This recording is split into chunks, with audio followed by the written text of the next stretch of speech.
आज के इस वीडियो में अपन बात करने वाले हैं कि आप बायोलॉजी में कैसे 340 प्लस मार्क्स नीट के अंदर ला सकते हो। हाँ, ये बिल्कुल पॉसिबल है। मैं कोई भी ऐसी बात नहीं करूंगा जो आपको इम्पॉसिबल लग रही हो। जब मैं सब फैक्चुअल डाटा के साथ बात करने वाला हूं, मैं आपको बताऊंगा कि किस तरीके से आप 340 प्लस नीट 2027 में ला सकते हो। मैं ज़्यादा आपको ये नहीं बोलूंगा कि ये बुक पढ़नी है, ये बुक पढ़नी है। आपको सिर्फ एनसीईआरटी पढ़नी है और एनसीईआरटी में आपका हर एक टॉपिक क्लियर होना चाहिए, वहाँ पे आपके कॉन्सेप्ट क्लियर होने चाहिए। मैं उसका रिगार्डिंग बात करूंगा कि आप नीट के अंदर कैसे 340 प्लस मार्क्स ला सकते हो। ये बिल्कुल पॉसिबल है और आपको ज़्यादा कुछ भी मटेरियल नहीं पढ़ना, बस आपको लेक्चर कंप्लीट करने हैं और आपके नोट्स अच्छे से क्लियर होने चाहिए और उसके बाद आपकी एनसीईआरटी की एक एक लाइन आपकी क्लियर होनी चाहिए। अब वो आप किस तरीके से करोगे, अपन उसके बारे में आज के इस लेक्चर में बात करने वाले। एक छोटा सा लेक्चर होने वाला है 8 से 10 मिनट का। आपको इसको ध्यान से सुनना है कि मैं क्या बता रहा हूं, वही आपको करना है।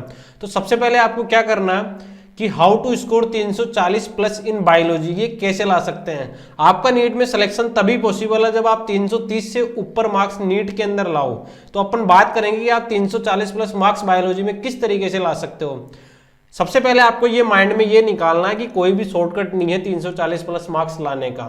मतलब यदि आप सोच रहे हो कि 330 प्लस मार्क्स अपन या 340 प्लस मार्क्स अपन नीट में लेके आना चाहते हैं और कोई ऐसी बुक मिल जाए जहां से पढ़ के अपन डायरेक्ट 340 प्लस या ऐसे क्वेश्चन या ऐसे शॉर्ट नोट्स मिल जाए जहां से अपन डायरेक्ट ला सकते हैं, तो ऐसा कुछ भी शॉर्टकट नहीं है, कुछ भी माइंड मैप नहीं चलेंगे वहां पे। यदि आप पे कॉन्सेप्ट ही क्लियर नहीं है तो आप किसी भी शॉर्टकट से आपके 340 प्लस मार्क्स बायोलॉजी में नहीं आ सकते।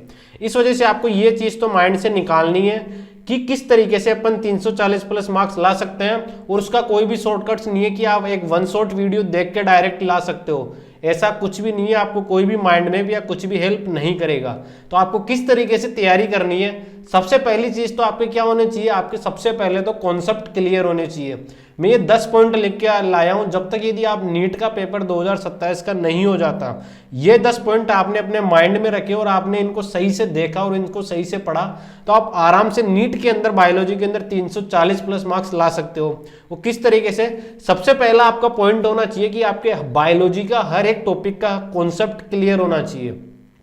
यदि आपके कॉन्सेप्ट क्लियर नहीं है तो आपको क्या उससे जैसे भी एग्जामिनर यदि उस क्वेश्चन को उलझा के दूसरे टॉपिक में मिक्स कर देगा, मतलब आपको कॉन्सेप्चुअल क्वेश्चन पूछ लेगा, एमएसक्यू पूछ लेगा, यदि बहुत सारे ऐसे मतलब मिक्स मैच इधर उधर मैचिंग वाले क्वेश्चन पूछ लेगा तो आप कंफ्यूज हो जाओगे। इस वजह से आपका क्या होना चाहिए, सबसे पहले कॉन्सेप्ट क्लियर होना चाहिए। तो आपको सबसे पहले क्या करना है, बायोलॉजी के हर एक चैप्टर को उठाना, उसके लेक्चर देखने, उस तरीके से आपके कॉन्सेप्ट क्लियर होंगे। तो सबसे पहले आपके क्या होने चाहिए, कॉन्सेप्ट क्लियर होने चाहिए। अब वो आपको कैसे करना है, उसके लिए आपका लेक्चर कंप्लीट होना चाहिए। यदि आप किसी भी टीचर को फॉलो कर रहे हो बायोलॉजी के अंदर तो आपको उसको लेक्चर को आराम से सुनना है, उसके कॉन्सेप्ट क्लियर करने हैं हर एक चैप्टर के, और हर एक चैप्टर के फिर लेक्चर देखने के बाद जैसे ही आपका कॉन्सेप्ट क्लियर होता है तो उस कॉन्सेप्ट के क्लियर होने के बाद, जैसे आज आपने किसी भी ब्रीथिंग एंड एक्सचेंज ऑफ जैसे चैप्टर का एक लेक्चर लिया जिसमें आपने बात करी मैकेनिज्म ऑफ ब्रीथिंग के बारे में, तो लेक्चर लेने के बाद आपके वहां के कॉन्सेप्ट क्लियर हो गए, लेक्चर आपका कंप्लीट हो गया। उसके बाद आपको उस टॉपिक की क्या करनी है, एनसीईआरटी की रीडिंग करनी है कि एनसीईआरटी में क्या क्या डाटा लिखा हुआ है, तो आपको वो रीड करना है अच्छे से। उसके बाद यदि आपको जिस दिन उसको पढ़ाया, उस टॉपिक को पढ़ाया, उससे रिलेटेड यदि कोई भी डायग्राम दिया गया है एनसीईआरटी में तो वो डायग्राम आपको अच्छे से याद होना चाहिए। तो आपको पहला पॉइंट क्या करना है, लेक्चर देखना, उसके अंदर जो भी पढ़ाया उसके कॉन्सेप्ट आपके क्लियर होने चाहिए। फिर आपको उस टॉपिक की एनसीईआरटी रीड करनी है। फिर एनसीईआरटी के अंदर यदि उस टॉपिक से रिलेटेड कोई भी डायग्राम दे रखा है तो आपको डायग्राम कंप्लीट याद होना चाहिए, उसके लेबल याद होने चाहिए एनसीईआरटी के डायग्राम के। उसके बाद highlighted most confusing NCERT line, यदि आपको उस टॉपिक में जो भी लाइन कंफ्यूजिंग लग रही है उसको आपको हाईलाइट करना है। क्या करना है, हाईलाइट करना है। जैसे मैं कोई भी चैप्टर पढ़ रहा हूं, उसके अंदर मुझे ऐसा लगा कि इस पैराग्राफ में ये 2 लाइनें मुझे याद नहीं हो रही, बार बार मेरे को याद करने में कंफ्यूज कर रही है, तो आपको उसको एनसीईआरटी में क्या करना है, हाईलाइट करना है। उसके बाद आपके लेक्चर ले लिया, आपके कॉन्सेप्ट क्लियर हो गए, उसके बाद आपने एनसीईआरटी रीड कर ली। फिर आपको क्या करना है, लास्ट 12 ईयर के पीवाईक्यू सॉल्व करने हैं। और भी क्वेश्चन तो आपको सॉल्व करने ही करने हैं, लेकिन आपको लास्ट 12 ईयर के क्या करने हैं, पीवाईक्यू सॉल्व करने हैं। अब आपने वो कर लिए। अब पीवाईक्यू आप जैसे ही सोल्व करोगे तो आप में कुछ गलतियां होगी, आप पूरे के पूरे पीवाईक्यू सोल्व नहीं कर पाते, कुछ पीवाईक्यू गलत हो जाते हैं। तो उनके अंदर जो मिस्टेक रहती है उनको क्या करना, आपको नोट करना, राइट करना। एक आपकी डायरी होनी चाहिए जिसमें आप उस मिस्टेक्स को क्या कर सको, राइट कर सको कि मैंने क्या गलती की थी कौन से पीवाईक्यू को सोल्व करने में। तो आपको वो मिस्टेक भी एनालिसिस करनी है। अब आपके कंप्लीट क्या हो गए, आपने लेक्चर लिया, उसके बाद आपके कॉन्सेप्ट क्लियर हुए, कॉन्सेप्ट क्लियर होने के बाद उस टॉपिक की आपको एनसीईआरटी पढ़नी है, एनसीईआरटी पढ़ने के बाद उससे रिलेटेड डायग्राम को लेवल को पढ़ना है, फिर आपको हाईलाइट करना है जो लाइंस आपको कंफ्यूज कर रही है एनसीईआरटी की, फिर आपको 12 ईयर के पीवाईक्यू देखने हैं, उसके बाद आपको जो पीवाईक्यू के अंदर जो आपके अंदर मिस्टेक हो रही थी उनको क्या करना है, एनालिसिस करनी है। एनालिसिस करने के बाद आपको क्या देना, फिर आप दोगे मॉक टेस्ट। ये आपके टेस्ट तो चलते रहेंगे तो आपको उसके बाद देना है टेस्ट। अब आपने पीवाईक्यू वगैरह सब सोल्व कर लिए, मिस्टेक्स को एनालिसिस कर लिया, एनालिसिस करने के बाद आप दोगे मॉक टेस्ट। अब मॉक टेस्ट में भी जो भी मिस्टेक होती है वो भी आपको वापस से राइट करनी है। उसके बाद आपको कम से कम 10 बार एनसीईआरटी रीड करनी है हर एक चैप्टर की, 10 times NCERT before the NEET exam. NEET exam से पहले हर एक चैप्टर की आप 10 मिनिमम है 10 बार आपको क्या करना है, एनसीईआरटी रीड करनी है। तो मतलब आपकी एनसीईआरटी एकदम आपके ब्रेन में याद हो जाएगी। तो इस वजह से मिनिमम 10 बार आपको एनसीईआरटी पढ़नी ही पढ़नी है बायोलॉजी की, और वहाँ पे हाईलाइट करनी है वो पार्ट जो आपको बार बार याद नहीं हो रहा। डायग्राम को अच्छे से देखना है, उनके लेवल आपको याद होने चाहिए। Before the exam read highlight जो आपको कंफ्यूज कर रही थी, मतलब एग्जाम से जस्ट पहले जो अपन ने हाईलाइट पार्ट किया था किसी भी टॉपिक के अंदर, किसी भी चैप्टर के अंदर, जो आपको बार बार याद करने में दिक्कत आ रही थी, जो लाइंस आपको समझ में नहीं आ रही थी, उनको एग्जाम से पहले आपको पढ़ के जाना है। लास्ट के एग्जाम के 48 घंटे या 2 दिन पहले आपको वो हाईलाइट पार्ट पढ़ के जाना है कि मेरे को कौन कौन सी चीजें कंफ्यूज कर रही थी। तो ये 10 पॉइंट आपको याद रखने की आपको क्या करना है, सबसे पहले आपको लेक्चर देखना जिससे आपके कॉन्सेप्ट क्लियर होने चाहिए, फिर आपको एनसीईआरटी रीड करनी है, एनसीईआरटी के डायग्राम को अच्छे से लेवल को देखना है और उनमें वो चीजें हाईलाइट करनी है जो लाइंस आपको कंफ्यूज कर रही थी। लास्ट 12 ईयर के आपको पीवाईक्यू सोल्व करने हैं और मिस्टेक्स एनालिसिस करनी है कि मैंने लास्ट में जो पीवाईक्यू सोल्व किए थे उनमें क्या गलती की है। फिर आपको उनके मॉक टेस्ट देने हैं। मॉक टेस्ट देने के बाद आपको एनसीईआरटी को मिनिमम एग्जाम से पहले 10 बार रीड करनी है, और एग्जाम से जस्ट पहले यदि आपका एग्जाम हो रहा हो 3 या 4 मई को, जब भी आपका फर्स्ट वीक ऑफ संडे होता है मई के में, उससे पहले आपको क्या करना है, एनसीईआरटी की उन हाईलाइट्स को रीड करनी है जो आपने गलती की थी, जो आपको याद होने में दिक्कत आ रही थी। तब जाके आप 340 प्लस मार्क्स बायोलॉजी में ला सकते हो। अब इसके बाद क्या करना है, इसके बाद सबसे बड़ी मिस्टेक जो बच्चे करते हैं नीट के स्टूडेंट, अक्सर वो नॉर्मली सबके गलती की थी, मैंने भी गलती की थी ये वाली।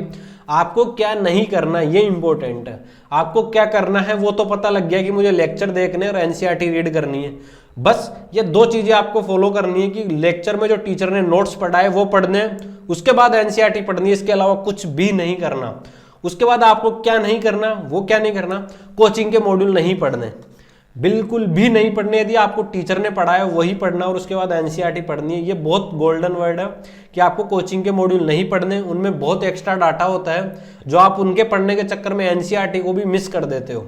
उसके बाद आपको कोई भी रेफरेंस बुक नहीं पढ़नी। एनसीईआरटी की आजकल बहुत सारी कॉपीज आने लग गई कि मैं इस एनसीईआरटी को मैंने लाइन बाय लाइन समराइज कर रखा है। कोई भी यूट्यूबर या कोई भी स्टूडेंट अपनी टीचर अपनी बुक लाता है उसको भी आपको रेफरल बुक के तौर पे नहीं करना। जो टीचर क्लास नोट्स में करवा रहा है उन्हीं को करना, उसके साथ आपको एनसीईआरटी रीड करनी, क्योंकि जो रेफरेंस बुक होती है उनमें जो एनसीईआरटी की लाइन होती है और जो रेफरेंस बुक में लाइन होती है उन दोनों में बहुत अंतर होता है।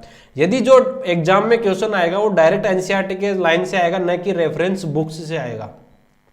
उसके बाद कोई भी आपको रैंडम पीडीएफ मिल रही है कि इसमें शॉर्ट नोट्स मिल रहे हैं, वो मिल रहे हैं, आपको वो भी नहीं करना। यदि आप शॉर्ट नोट्स या माइंड मैप बनाना चाह रहे हो तो खुद के बनाना। मैं भी आपको यहाँ यूट्यूब पे पढ़ाऊंगा, लेकिन सबसे पहली प्रायोरिटी आपके खुद के माइंड मैप होने चाहिए जो आपने खुद ने बनाए हो। उसके बाद आपको टेलीग्राम से नोट्स मिलेंगे बहुत सारे, तो उनको भी आपको फॉलो नहीं करना। कुल मिला के खुद का कंटेंट होना चाहिए, जो आपने लेक्चर देके उनके नोट्स होने चाहिए। उसके बाद जो आपने क्लास में नोट्स पढ़े उसके बाद आपको एनसीईआरटी को रीड करना है। जो भी आपका टॉपिक वहां लाइंस कंफ्यूज कर रही है उसको हाईलाइट करना है, पीवाईक्यू सोल्व करने हैं, और पीवाईक्यू में जो आपकी गलतियां की उनको नोट करना है और वो चीजें बार बार दोहरानी है कि मैंने को कौन सी गलतियां की थी, अब वो मेरी गलतियां नहीं होनी चाहिए। सिंपल सा लॉजिक है, कोई भी एक्स्ट्रा आपको नहीं करना। बस बार बार जो आपकी गुरु माँ है वो एनसीईआरटी है, तो बार बार आपको एनसीईआरटी को रीड करना ही करना है। तो ये सीधा सा फॉर्मूला है 340 प्लस मार्क्स लाने का। इसमें कुल मिला के अपन इसको समराइज करते हैं तो आपको क्या करना है, आपको सिर्फ लेक्चर लेना है, उससे आपके कॉन्सेप्ट क्लियर होने चाहिए बायोलॉजी के, कंप्लीट बायोलॉजी 11th 12th की बायोलॉजी के हर एक चैप्टर के। हर एक टॉपिक आपका कॉन्सेप्ट अच्छे से क्लियर होने चाहिए। फिर आपने उस क्लास में जो पढ़ा उसके नोट्स बनाइए, उन नोट्स को पढ़ के आपको एनसीईआरटी रीड करनी है, एनसीईआरटी के डायग्राम रीड करने और आपको पीवाईक्यू सोल्व करने, और वहां पे जो भी आपकी गलतियां होती है उनको एनालिसिस करना कि मैंने क्या गलतियां की थी। बस आपको कोई भी एक्स्ट्रा डाटा नहीं पढ़ना। भाई नीट का पेपर एनसीईआरटी से आ रहा है, आपको 340 प्लस मार्क्स लाने, एक या दो क्वेश्चन एनसीईआरटी से बाहर जाते हैं, वो भी कभी कभी, हमेशा नहीं जाते हैं। तो आप मिनिमम आपके 350 मार्क्स तो सिक्योर करो कि मैं 350 मार्क्स तो लाऊं कम से कम बायोलॉजी के अंदर। तो आपको क्या करना है, एनसीईआरटी को बिल्कुल हर एक पेज आपके माइंड में फिट होना चाहिए। यदि आप बार बार एनसीईआरटी को पढ़ोगे तो आपको उनके पेज की लाइंस याद हो जाएगी कि मैंने कहाँ पे कौन सा डाटा पढ़ा था। इस वजह से आपको एक्स्ट्रा एड ऑन चीजें, कोचिंग की रेफरेंस बुक और रैंडम पीडीएफ और टेलीग्राम नोट्स नहीं देखने, क्योंकि आप एनसीईआरटी को बार बार पढ़ोगे तो आपको एनसीईआरटी याद हो जाएगी। इस वजह से मेरी बात को मानना, मैं गारंटी देता हूँ आप आराम से 340 प्लस मार्क्स ला सकते हो। आज का वीडियो यहीं एंड करते हैं। आपको इसमें समझ में आएगी कि अपन ने क्या क्या बात की है मेनली। तो आज के इस लेक्चर को इतने ध्यान से सुनने के लिए आपका बहुत बहुत धन्यवाद।